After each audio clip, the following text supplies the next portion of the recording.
quiero darles la bienvenida. Me corresponde, bueno, en mi doble condición. Mi nombre es Jaime Cabrera. Soy jefe del equipo de prensa aquí de la Casa de la Literatura.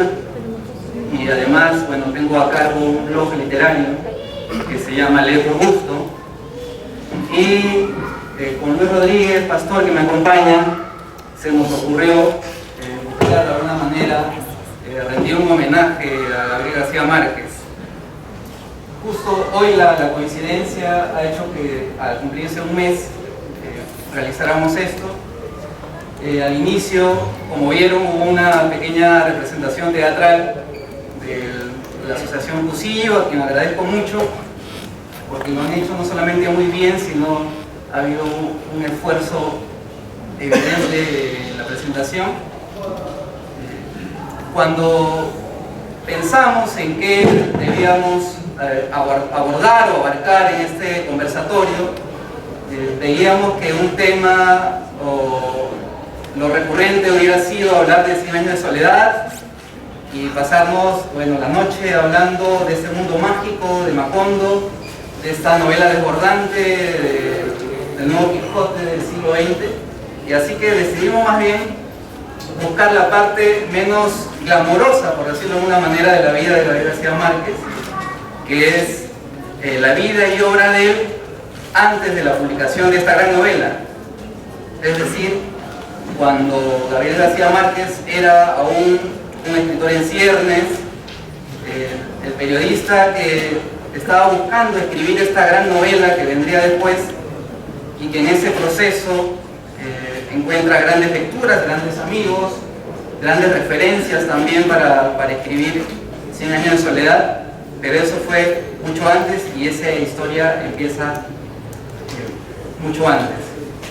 Quiero darle la bienvenida a Luis Rodríguez, pastor, y para comenzar de una vez con este conversatorio, mucho en primer lugar te agradezco la participación, la presencia y la disposición y también la idea para poder hacer este conversatorio. Te doy la bienvenida y gracias por estar aquí. Gracias, Jaime. Tal vez si alzo un poco la voz podría ser mejor porque hay una interferencia muy alta. No sé, ¿qué me parece? Si al fondo no se escucha, tal vez me levantan la mano y todos alzaron la mano. Comenzamos un minuto. Buenas noches, amigos de la Casa de la Literatura. Estoy muy contento de participar hoy día en este evento conmemorativo por el primer mes del fallecimiento de Gabriel García Márquez. Para mí es un honor estar con ustedes. Ya en una ocasión anterior he compartido mis lecturas, mis impresiones de otro autor importante que es Vargas Llosa. Hace un mes y medio participamos en un conversatorio sobre la ciudad de los perros, sobre sus 50 años. Y participar hoy día en este evento, que además ha tenido esta acogida tan interesante, para mí es hasta un poco abrumador. Les agradezco a todos su presencia. Como dijo Jaime, hemos elegido el tema de García Márquez antes de la publicación de 100 años de soledad, porque notamos por un lado que siempre el tema de 100 años de soledad fue como transversal a lo largo de todo este boom mediático del último mes, en el que siempre se habla además del éxito del gran escritor. Y nos gustó de hecho la idea de pensar un García Márquez primero desconocido y luego fuera de esta celebridad que se apropió de él desde el año 67, desde la publicación de 100 años de soledad. De hecho, de los escritores del boom, que básicamente recordamos 4, Vargas Llosa, García Márquez, Carlos Fuentes y Julio Cortázar, fue García Márquez el que llegó último. Al final se ganó el show, digamos, él fue el que se ganó casi todos los titulares, más que los otros escritores, pero fue el que último llegó. Sus novelas, sus primeros libros, no habían sido tan comentados, tan leídos, eran casi desconocidos, comparando con el impacto que había provocado, por ejemplo, Rayuela en el año 63, o La ciudad de los perros del mismo año, o novelas de Carlos Fuentes como Aura, como La muerte de Artemio Cruz, del año 62, ambas. Pero bueno, de eso hablaremos un poco después. Para cerrar la idea de por qué elegimos este tema, es básicamente eso. buscar o ir en contra de esta idea de escritor exitoso, ¿no? No ir en contra, pero buscar el otro camino, buscar esa historia detrás de aquel hombre exitoso, digamos, de aquel escritor tan famoso y celebrado. Inevitablemente el primer tema fue la familia, ¿no? Sí. Vamos a tocar una serie de temas como la familia, el periodismo, el viaje a Europa, que era clásico para los latinoamericanos en los años 50, 60, de hecho antes también, estos primeros libros que ya van configurando el mundo de Macondo, como La Jarasca, ¿no? Algunos cuentos de los funerales de la mamá grande, recopilaciones de cuentos como Ojos de Perro Azul, etc. Entonces podemos empezar hablando de la familia, que es una época fundamental para García Márquez. Él es el mayor de los 10 hijos del matrimonio García Márquez, de Gabriel Eligio García y de Luisa Santiago Márquez y Guarán. Ellos se casan muy tempranamente en el año 26 y García Márquez es el primer hijo. Hay una relación muy interesante entre los padres de García Márquez, porque recordemos que Luisa Santiago, la madre, era hija del coronel Nicolás Márquez Mejía, que era una autoridad, una persona muy respetada en el pueblo natal, en Aracataca. Y en cambio Gabriel García, el padre, era alguien que en primer lugar era hijo ilegítimo, algo deshonroso para el padre, para el abuelo de García Márquez, y además era conservador, es decir, era políticamente el rival del abuelo de García Márquez. Esto generó inmediatamente un rechazo, ¿no? El abuelo era liberal, había luchado en la Guerra de los 1000 días, hacia fines del siglo XIX. De hecho, muchas historias de 100 años de soledad están contadas de una forma u otra ahí. Era un gran relator, Nicolás Márquez, de esas historias, se las contaba a su nieto. Bueno, entonces tienen estos 10 hijos durante un lapso de como de 20 años, pero es García Márquez quien nace en Aracataca y quien se queda en ese pueblo. Y eso va a ser fundamental. Los otros hijos no. Hay una Margarita y hay uno más por ahí que nace en Aracataca, pero es él quien disfruta de todo este mundo, digamos, fantástico. Porque, a ver, pongámoslos en contexto, era un pueblo alejado. Jaime ha ido, por cierto, y él nos va a contar de inmediato cómo fue este viaje y cómo es la casa reconstruida. Ahorita le damos pie para que él cuente su experiencia. Tiene fotos además, ¿no? Sí. Entonces, bueno, para terminar, esta idea de la familia era una casa grande, llena de mujeres, de tías, por ahí solteronas, ¿no? Que se quedaron siempre con el abuelo, que era el líder. Estaba la esposa de Nicolás Márquez, Tranquilina y Guarán, que por cierto, además eran primos hermanos.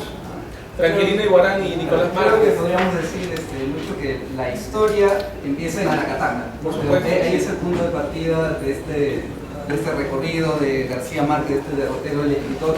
Sí, tal vez sea conveniente que tú vayas contando y por ahí vamos compartiendo algunas ideas más en torno a la familia. Claro, yo, bueno, he estado hace un par de semanas en Aracataca.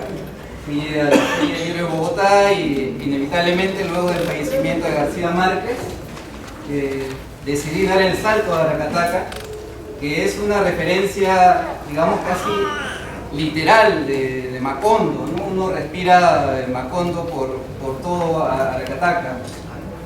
Hola.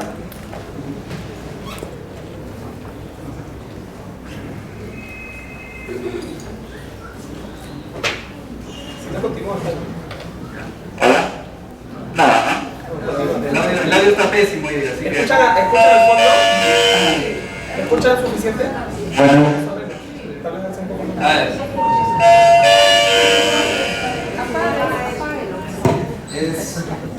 Parece que fuera un complot lo del audio, la verdad que no está...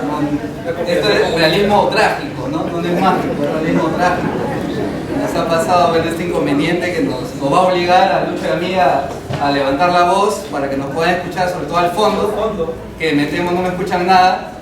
Pero estábamos hablando que la historia empieza en Aracataca y que en la Aracataca actual, que está en imágenes, bueno, esa es la casa museo, que en realidad Dazo Saldívar lo dice de manera un poco enfadada y molesta, que es un pálido remero de la verdadera casa. Pero es verdad. ¿No? Que es en realidad la casa original de García Márquez era mucho más modesta de lo que es esta casa museo. Y bueno, hoy podríamos hablar que en esta ciudad, en este pueblo, perdón, que es Aracataca, que tiene actualmente, bueno, he estado ahí yo para que me crean ver, no es Photoshop, que se respira Aracataca y Macondo, digamos, en todas las calles, ¿no? Y que es en realidad en esta casa de Aracataca donde los recuerdos que luego Gabriel García Márquez joven evocaría. Y hay un momento ahí crucial, ¿no? Que es cuando él vuelve, ¿no es cierto, Lucho, con la madre, con Elisa Santiago, de la campaña, a vender la casa, a intentar vender la casa, ¿no? Y ahí digamos que empieza, y no es la historia, y no es gratuito que en las memorias de Gabriel García Márquez empiece la historia o el libro justo en ese momento crucial, ¿no? Para quienes recordarán las memorias de García Márquez, voy a ir para contarlas, que son memorias tardías ya, tenía como 75 años. El inicio de esas memorias que transcurren desde su infancia hasta la publicación de Los Jarasca, de su primera novela.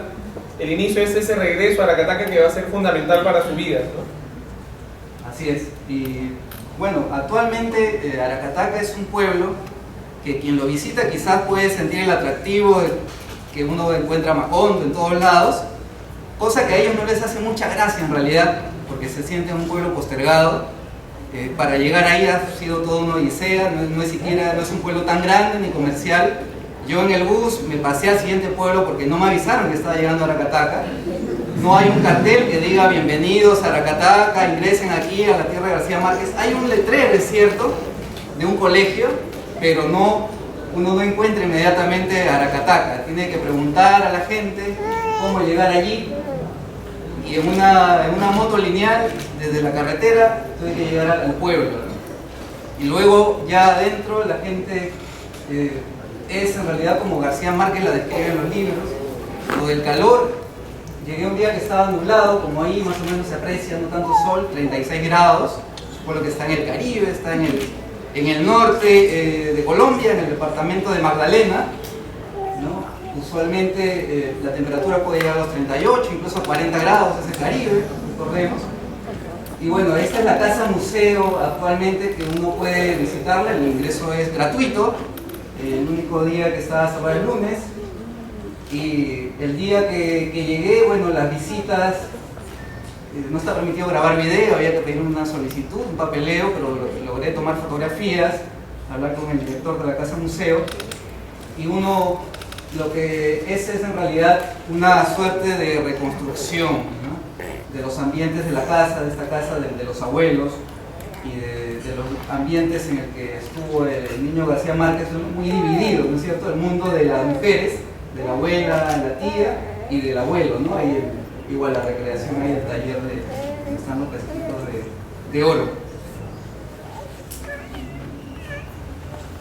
Ahora, sí, claro. ¿Por qué es importante, digamos, para García Márquez estos años?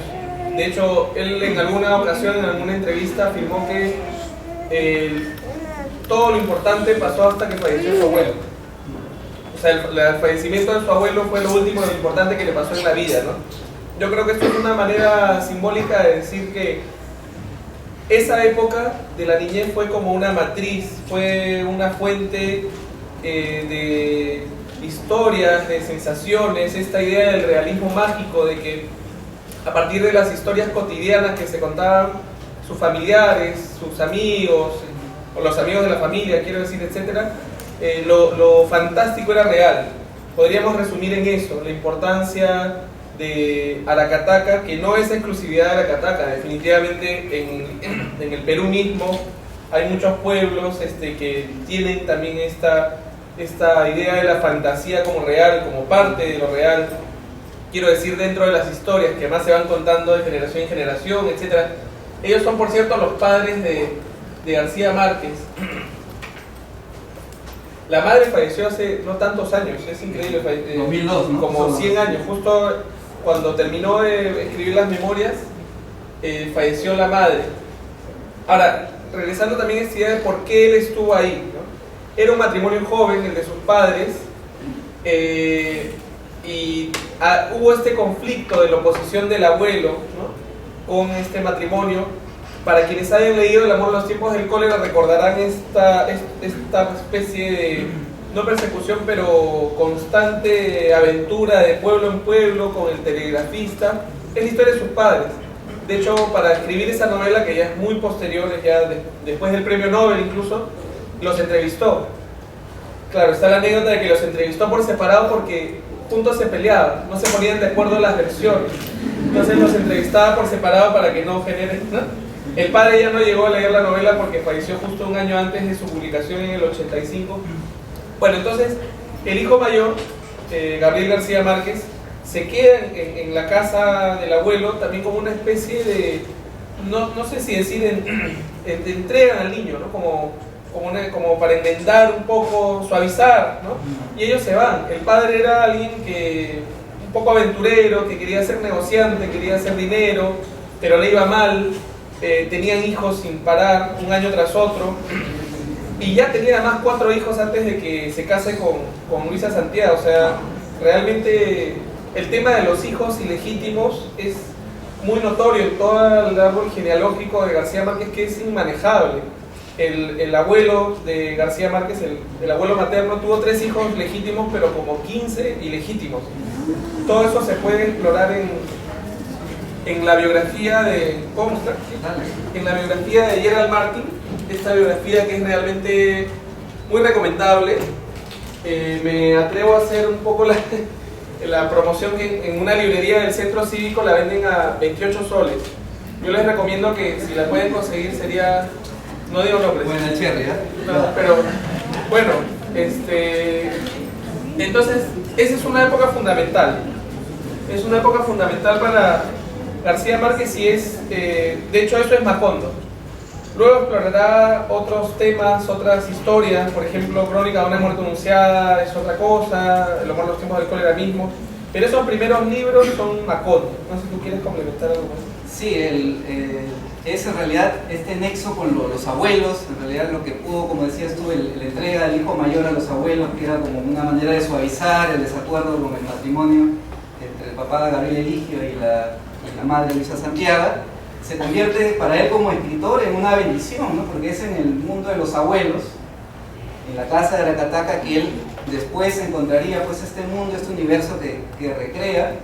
Y curiosamente, y él lo cuenta en las memorias, que no es recién hasta los 23 años, en el 50, que vuelve con la mamá a tratar de vender la casa, que recién se da cuenta, uno, de la vocación literaria y segundo, de la importancia de este lugar, ¿no?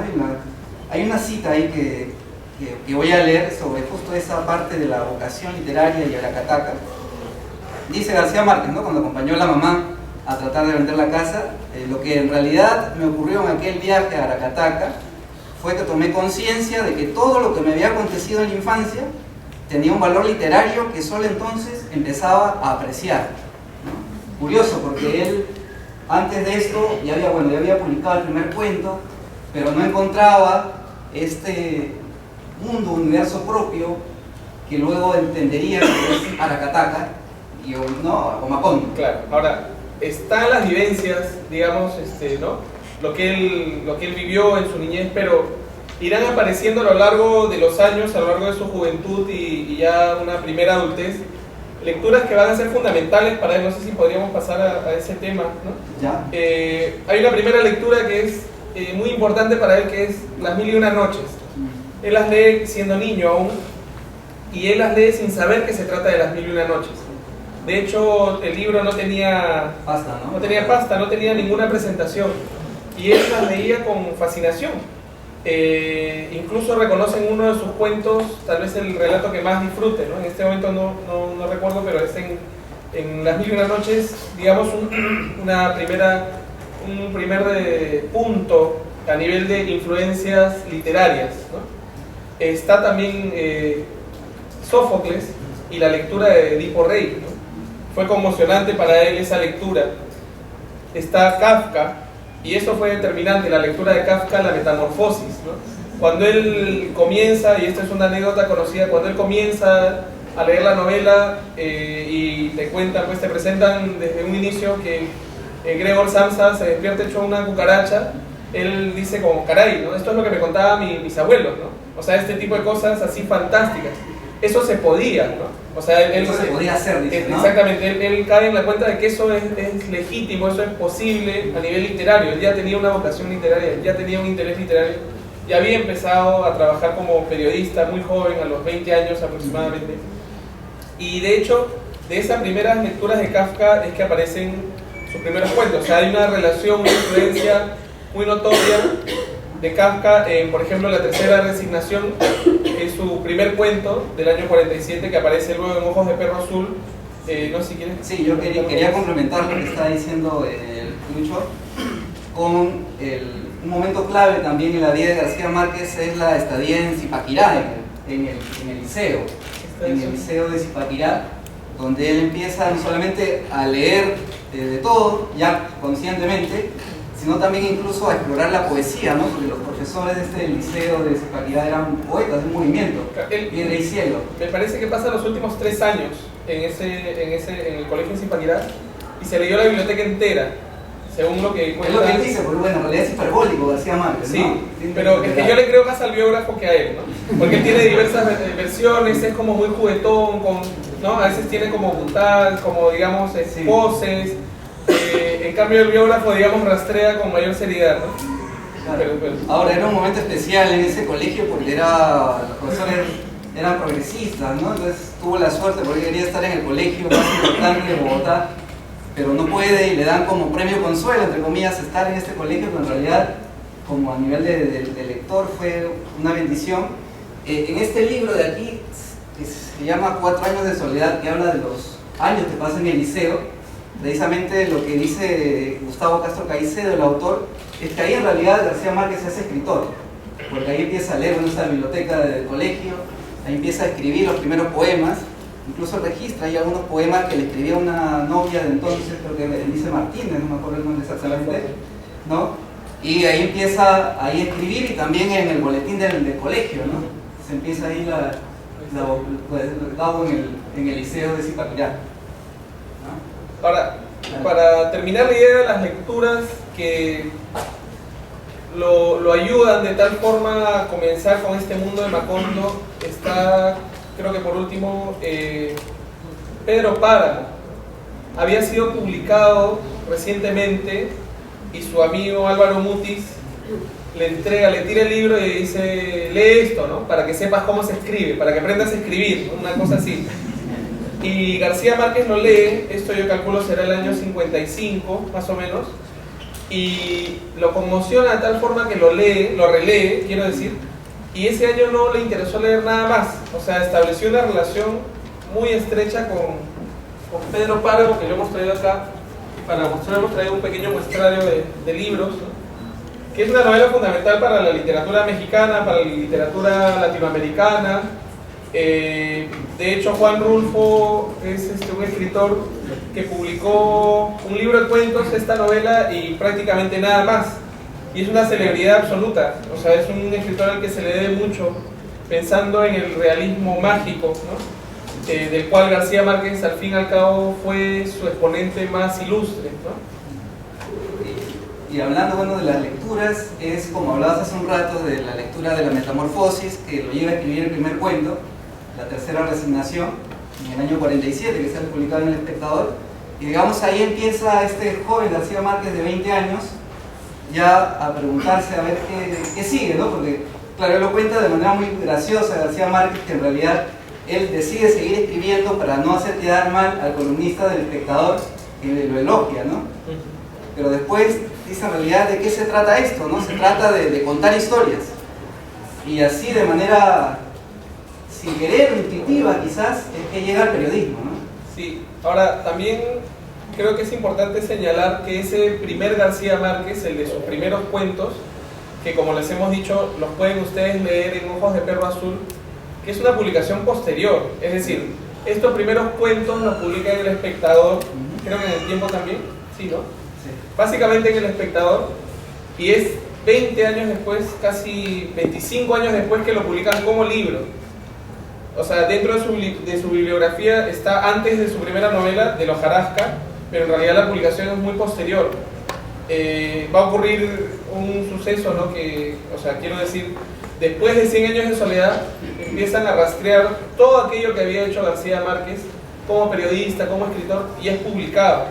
Y ahí son muchos de los libros, algunos de los más conocidos como Relato de un náufrago, que ya hablaremos de eso en algún momento. Jaime, tu perspectiva como periodista creo que va a ser interesante que la compartas, ¿no? Para hablar del García Márquez, periodista también que comienza a temprana edad. Hemos visto algunas fotos. Este es el titular de la historia en la que se basa García Márquez para hacer la crónica de Relato de un náufrago, ¿no? Un reportaje en 20 entregas, ¿no? O sea, sí. Bueno, hablando del García Márquez periodista, les decía pues que él en realidad intuitivamente decía que el asunto era contar historias y empieza haciendo periodismo en el año 48, pero para no tener todavía conflictos con el padre es que acepta estudiar Derecho, ¿no? Y empieza a estudiar Derecho en Bogotá. Luego viene este suceso histórico del Bogotazo y él va a Cartagena con la intención, entre comillas, de continuar Derecho. De hecho, se inscribe para estudiar Derecho y continuar la carrera, pero se encuentra con el periodismo, ¿no? Para tal vez el Bogotazo podríamos contar rápidamente que es porque es un suceso traumático, importante para Colombia en general, ¿no?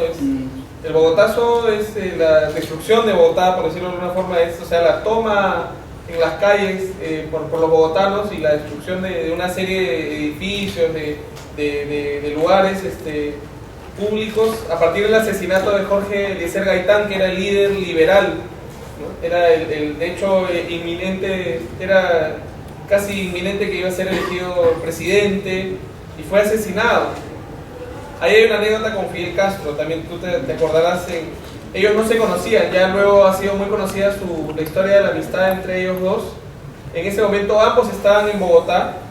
De hecho, otro amigo de García Márquez, Plinio Apuleyo Mendoza, estaba ahí. Mendoza vio el cadáver de Gaitán, además porque el padre de Mendoza era amigo de Gaitán y estuvo por ahí. García Márquez y Fidel Castro eran dos jóvenes desconocidos. Ellos luego creen haberse cruzado, ¿no? E incluso alguna vez Fidel Castro contó que en ese momento de furia colectiva tiró al suelo una máquina de escribir, ¿no? Y García Márquez le reclamaba que esa máquina de escribir era la que le reventaron a él ese día en el Bogotazo, ¿no? O sea, lo acusaba como forzando una situación común en ese espacio. Bueno, ese era mi paréntesis del Bogotazo.